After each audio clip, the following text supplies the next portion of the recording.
GC here, and we're back for comics time. John Flood, 5 of 6, second to last issue. And holy smokes, tons of action. The killer is rampaging through this police station. Pretty awesome action sequences comparative to the rest of the series. I mean, it's kind of weird, with the storyline being like this, where this guy sort of came out of nowhere. It's not really sure what's happening, and then John Flood is just trying to save people around, and then he takes care of the guy at the end. And 6 of 6 is definitely gonna explain everything. I really doubt that, because the story has been convoluted, really slow pace in a sense. Though it's an interesting world, I sort of wish this was like ongoing, that it just had an arc rather than a definite 6 issue. But anyway, last issue, I can't wait for you. Paper Girls number 3, holy smokes, we got an injury, and then we get these weird guy coming out with these like translators, and then at the end, those masked guys are unmasked, and it's like, whoa, crazy stuff. We have a trance sort of sequence, sort of fading out sequence.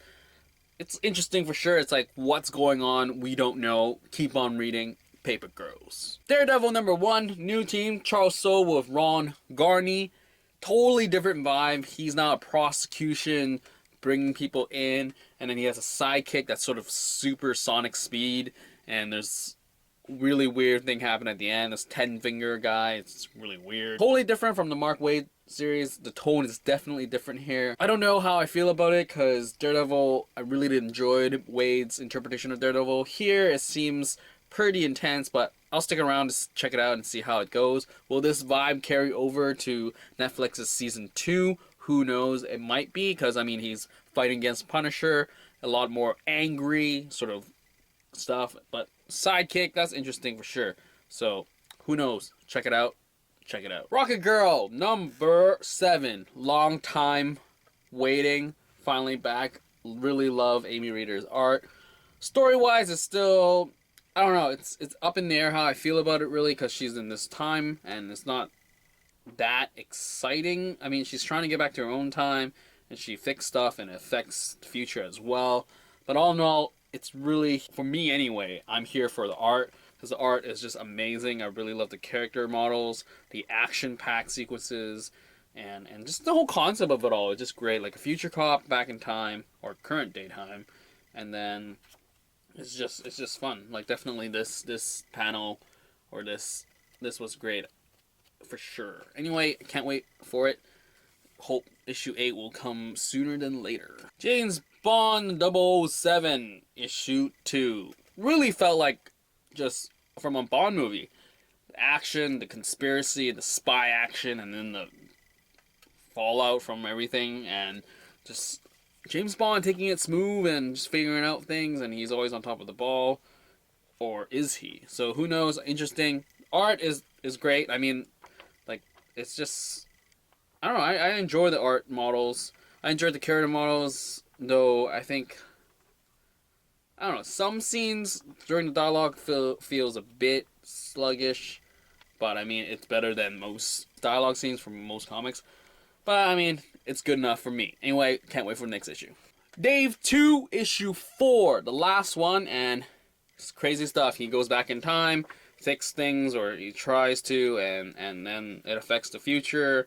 Interesting sequel for sure, now that the series is over.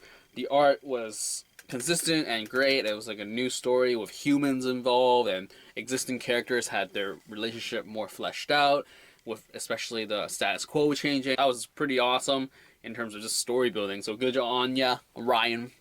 And yeah, so I definitely can't wait to see if this team will come back, or if we're going to get a Dave 3. That would be crazy, Dave 3. Wonder what that could be about. I don't know. Could be, I don't know, pretty much anything normal, really, because, we fought about aliens the first time around, now we fought humans sort of self-fighting, and, I don't know, maybe an uprising of robots, or obsolete. They become obsolete. That'll be a cool thing to do if that happens. But enjoy the world, enjoy the characters, the art was good, action was great, and so obscure, so over the top action, good stuff. Darth Vader number 13 for part 3 of Theyre Down of 6. So 3 of 6, we're halfway there, people, and it was a good issue. We knew about the whole Skywalker and the killer C-3PO, and then Han came out. It was pretty awesome. We saw some Chewie action here. I mean, seriously, the movies really have to give Chewie more stuff to do beside firing off blasters or what have you. So hopefully episode 8 will have more arm action. But anyway, good issue, and it's Deodato on art, and it's awesome. So really interesting thing, and it has some humor in it as well, so that's pretty cool. Wonder if these guys will come back, because now they seem like they're pretty much gone. But, I mean, I enjoyed them. I actually found, like, a killer C-3PO and a killer R2-D2 pretty interesting. So I wonder if Apri or Afra... Apri? No. Always forget her name, but Vader's sort of apprentice... Not apprentice, but, like, sidekick gal. Hope she comes back with a team and spice things up again. Anyway, can't wait for the next issue of Vader Down, which will be Darth Vader. Oh, my bad. Darth Vader 14. Sorry, this was Star Wars 13. My bad. They're Not Like Us, issue 10. Wow, a lot of mind control. Totally feels like an X-Men episode here. A lot of, like, tripping out, like, who's really in control, and then a lot of more relational conspiracy. And then now the voice is back in the picture, and it seems like, what's going to happen now? It's interesting now. I feel like it goes ups and down for me. Sometimes it's a good issue, sometimes it's not. But really, I really hope that they sort of focus in on the larger sort of arc, as into like, what is Theyre Not Like Us beyond their X-Men, like beyond them walking around in different places and just hiding from the voice or what have you. I don't know. It just, maybe there's a lot of people involved that it's very hard to focus, so maybe spread them out. I don't know, what have you. But anyway, I enjoyed this issue pretty much, so I can't wait to see what happens next. Black Science 18, holy smokes, this is the part 2 of 5 for God World arc. Crazy stuff. I mean, trying to figure out what they're gonna do. Is he gonna really wake up and realize where he's going? I mean, Brian has to take Grant somewhere, and it's just like, figure it out, wake up, deal with your problems. Anyway, art, as always, is great. Action-packed, some monster designing here as well. Characters, growth, all that jazz, pretty good. And it's just like dealing with like the family loss and, you know, just really coming to terms and just figuring out life. So definitely cannot wait for the next issue, because Black Science is awesome. Next up, we got the totally awesome Hulk #1. Totally here for Frank Cho. Cover and interior. And definitely have no idea how Amadeus Cho even became the Hulk. I don't really care. His sister's involved. Awesome art from Cho. A lot of ladies here and there. Cannot wait for more ladies. And yeah, I mean, pretty much if you don't like his art, it's pretty hard to get into it, because it's pretty, you know, the ladies. But monster design, pretty good stuff. And it's an interesting sort of like dynamic with Amadeus being Hulk. It's just like the super smart guy having this hulking body. But then it's like Red Hulk. How is he different from Red Hulk? I don't know. But anyway, totally here for Frank Cho, and I'm gonna stay until he's done. Coffin by Midnight #11, the second last issue of the entire this series anyway. And we have a lot of Batman action. Gordon shows up, and it's just a lot of spirits, and it's just crazy. It's just nuts. A lot of crazy action, a lot of monsters going around. Are we gonna be fine? Who knows? It just seems like everything's not under control, and it's nuts.